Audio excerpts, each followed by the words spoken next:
Shame on us. It was a whirlwind. It was overwhelming. I'd never met anyone like her. It's been 10 years of bliss for Juanita Strato and her wife, Yurica.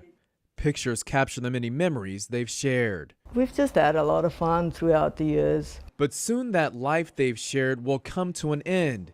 Yurica has decided to take her own life. I don't want to get older like this. In October 2013, the now 54-year-old University Heights woman was diagnosed with the debilitating disease ALS that affects nerve cells in the brain and spinal cord. I haven't been able to stand up or walk for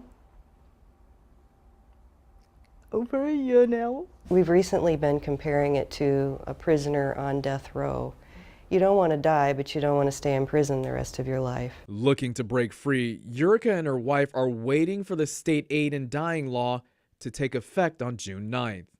It allows California doctors to prescribe lethal doses of drugs to terminally ill patients who want to end their lives. Yurica's already gotten the document signed by her doctor so she can pick up the lethal cocktail at her local drugstore June 9th. She'll wait to take her life after a friend's wedding on the 11th.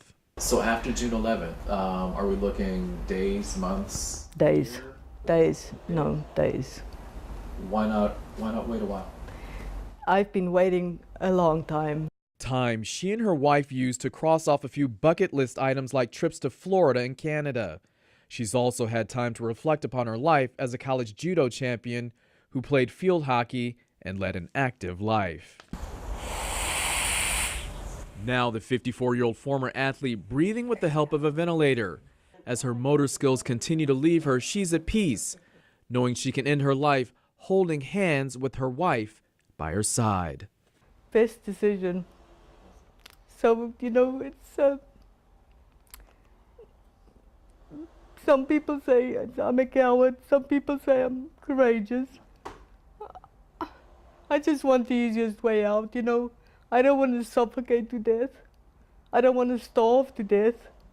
I want to take a little drink, say goodbye to my friends, go to sleep, and be done.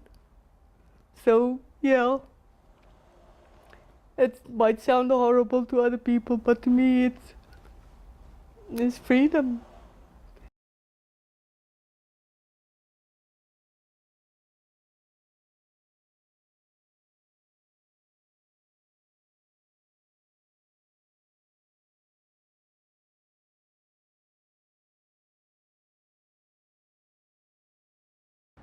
It was here in the 4100 block of Lake Boulevard that a drunk driver with a blood alcohol level nearly 3 times the legal limit struck baby Isaiah's stroller, changing his future and the future of his family forever.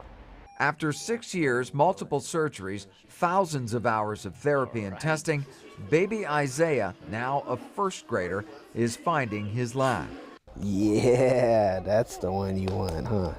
Yeah. His father, Jacob Wallace, says progress is slow going, but he sees Isaiah making small strides in this journey to a more normal life. He's getting, you know, the brain recovery is definitely coming back, and it's great to see because he's doing everything the doctor said he wouldn't do. At 18 months old, Isaiah was mowed over by teenage drunk driver Noe Hernandez. The toddler was thrown from this stroller, barely recognizable after the collision. At the time, his grandfather was pushing him down Lake Boulevard. He was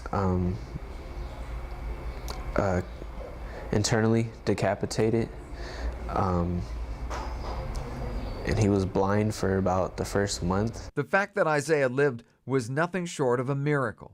Jacob says he and his wife, Lucy Verde, were told their son would likely never progress beyond a vegetative state. Just trying to do everything that I can to keep him busy and not so focused on him being a sick kid in the room all the time. Isaiah has permanent brain damage. He's paralyzed from the chest down.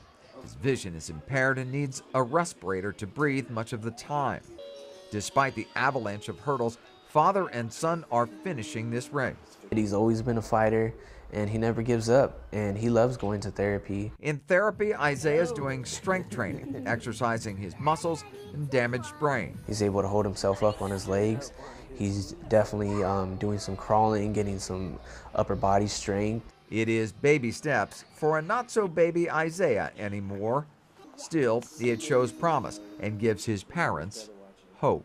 Every day I look down the hallway and just wish that I could see him walking towards me and, you know, calling me dad.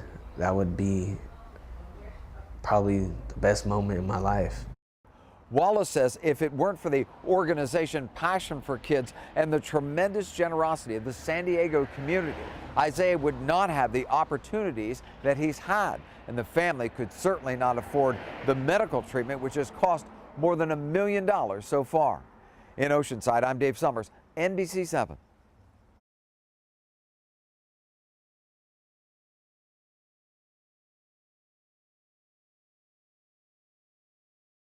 The families of Lincoln Military Housing are on alert. The enemy, in this case, is a foot-long ball python. I didn't know if it had venom in it, or if it was going to attack us, or I don't even know. I don't even know how long the snake was in the bathtub. Visiting cousin Stephanie alerted Navy logistics specialist Michelle Lomas and her husband to the intruder.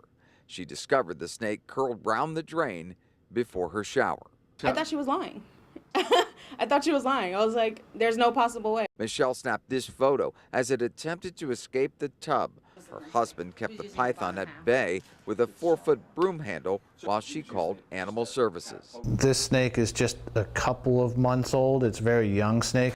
Animal Services Director Dan D'Souza suspects it is a pet and likely came from another apartment after escaping its enclosure.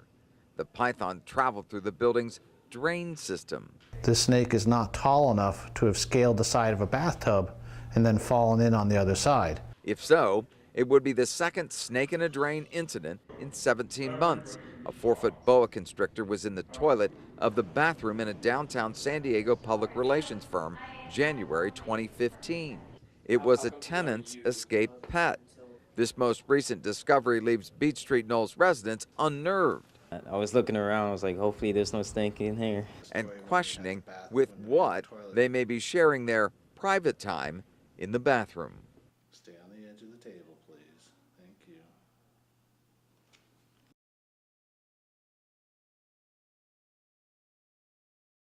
Because how can you be so reckless, you know?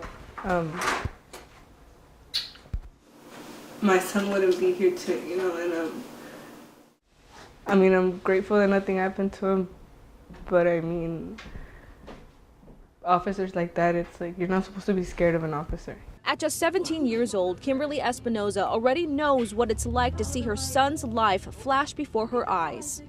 If he would have seen my son moving in his crib, was he gonna fire at my son? Espinoza is talking about San Diego police officer Neil Browder. Police confirm on February 20th, Browder accidentally fired his gun.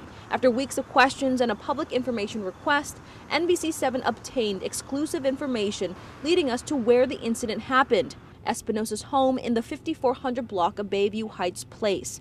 The bullet hit her son's crib. These are photos of the damage. She and her son were in the kitchen at the time. And I had to throw away the crib. I couldn't have it around anymore. It was too much for me. After the incident, which police call an accident, Espinoza learned that Officer Browder had been involved in an officer-involved shooting in the Midway District in April of 2015.